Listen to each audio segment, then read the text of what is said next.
नमस्कार बे पोट्यो, तुमचे मोबाईल वापरत असताना जपून वापरा. कोणासोबत बोलू नका. बोलत असताना तो माणूस कुठचा आहे, अनोळखी माणसासोबत बोलताना काळजी घ्या. कदाचित तुमच्यासोबत बोलणारा माणूस हा पाकिस्तानचा गुप्तहेर संघटनेचा ISIचा इंटर सर्व्हिस इंटेलिजन्सचा इंटर सर्व्हिस इंटेलिजन्सचा गुप्तहेर असू शकते. एखादी पोरगी म्हणून बोलत असणारा पोरगी म्हणून बोलत असणारा व्यक्ती ह्या पोरगी न राहता, मुलगी न राहता माणूस असू शकते. तुम्हाला चांगले चांगले फोटो पाठवण, तुमच्यासोबत गोड गोड बोलन आणि या देशाची महत्त्वाची माहिती तुमच्यासोबत शेअर करून काढून घेईन. असंच या देशात ब्रह्मोस मिसाईल असं मिसाईल आहे का जे जगात कोणाच पाशी नाही. जमिनीवरून आकाशातलं विमान, विमानावरून जमिनीतलं कोणतं टार्गेट, जमिनीवरून जमिनीवरचं टार्गेट, जमिनीवरून पाण्यातलं टार्गेट, पाण्यावरून जमिनीवरचं टार्गेट, जहाजावरून विमानाचं टार्गेट, जहाजावरून जमिनीचं टार्गेट, पाण्यातून पाण्यातलं टार्गेट, जमिनीवरून पाण्यातलं टार्गेट, असं सर्व प्रकारात काम करणारं खतरनाक क्षेपणास्त्र जे भारत आणि रशिया या दोन देशांनी मिळून बनवलं.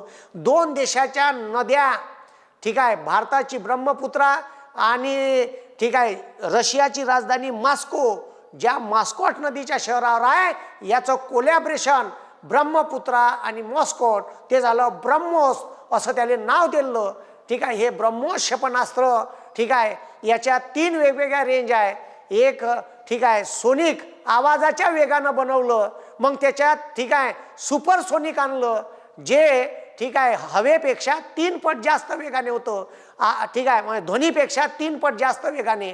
त्याले मॅक म्हणते. 1 मॅक स्पीड म्हणजे 1 सोनिक. पहिले ध्वनीच्या वेगानं स्पीड होती, मग त्याच्या टेक्नॉलॉजीत बदल केले, त्याला सुपरसोनिक केलं आणि ध्वनीच्या वेगाच्या 3 पट वेग वाढवला.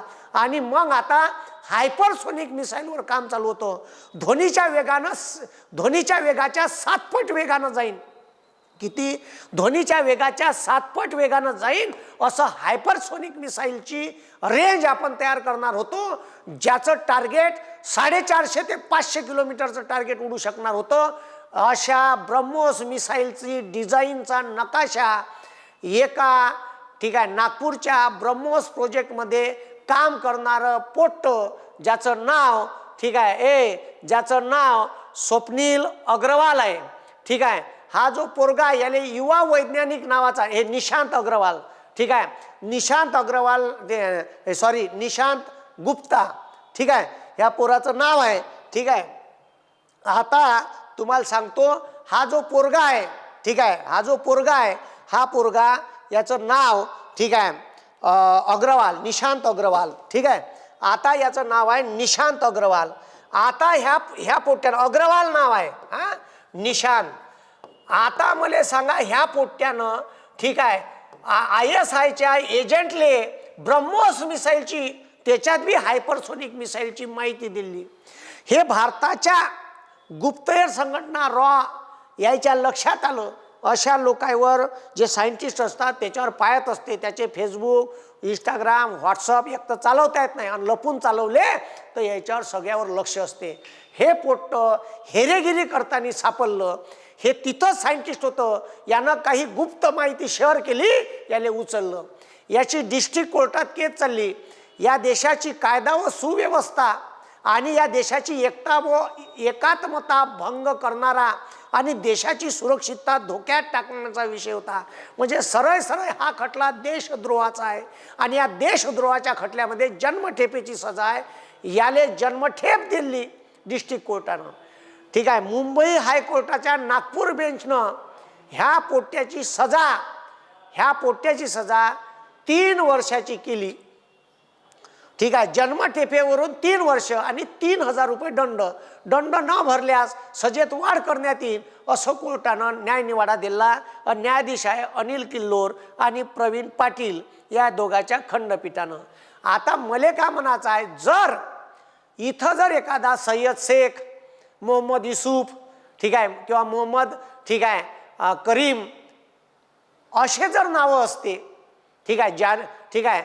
जुनेद शेख असं नाव असतं की अजून कोणतं नाव असतं, मुस्लिम नाव असतं, तर मले सांगा, ठीक आहे, मले सांगा ह्याच कोर्टानं जन्मठेपेची सजा कमी केली असती का?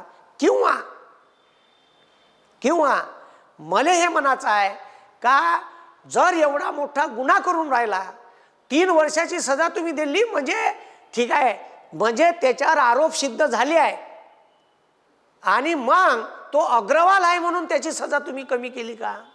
जर एखादा मुस्लिम असता तर त्याची केसच टेबलवरच आली नसती. जो माणूस या देशाची गुप्त माहिती एखाद्या बाहेर देशातल्या गुप्तहेर संघटनेला विकून राहिला, देऊन राहिला, तर त्याची सजा त्याला भोगायला पाहिजे. होऊ शकते का त्यानं ठीक आहे अनपेक्षितपणे किंवा हनी ट्रॅप करून, एखाद्या मुलीनं हनी ट्रॅप करून त्याला जायात ओढून ती माहिती दिली असन, तरी त्याला कमीत कमी 7-8 वर्षाची तरी सजा द्यायला पाहिजे होती. 3 वर्षाची सजा देणं. पण मला असं वाटते का इथं जर एखादा मुस्लिम असता तर त्याला लोकांना तवात तुडवला असता, ते वेगळी गोष्ट, आणि तो आयुष्यभर जेलमध्ये सडत राहिला असता. ठीक आहे, 1 रुपयाच्या चोरीसाठी एका माणसाला 39 वर्ष जेलमध्ये काढा लागले. ठीक आहे, हे अशी न्याय व्यवस्था असन तर का न्यायाची अपेक्षा करता तुम्ही? कुठं गोरगरिबांना न्याय मागायचा हा प्रश्न आहे. ठीक आहे, म्हणून हा व्हिडिओ घेतला का हा जो निशांत अग्रवाल नावाचा पोरगा आहे याले जन्मठेपेची सजा डायरेक्ट 3 वर्षावर झाली. तुम्हाला काय वाटते खालतं कमेंटमध्ये करा. आजच्या दिवशी इथंच थांबतो. धन्यवाद. जय हिंद, जय महाराष्ट्र.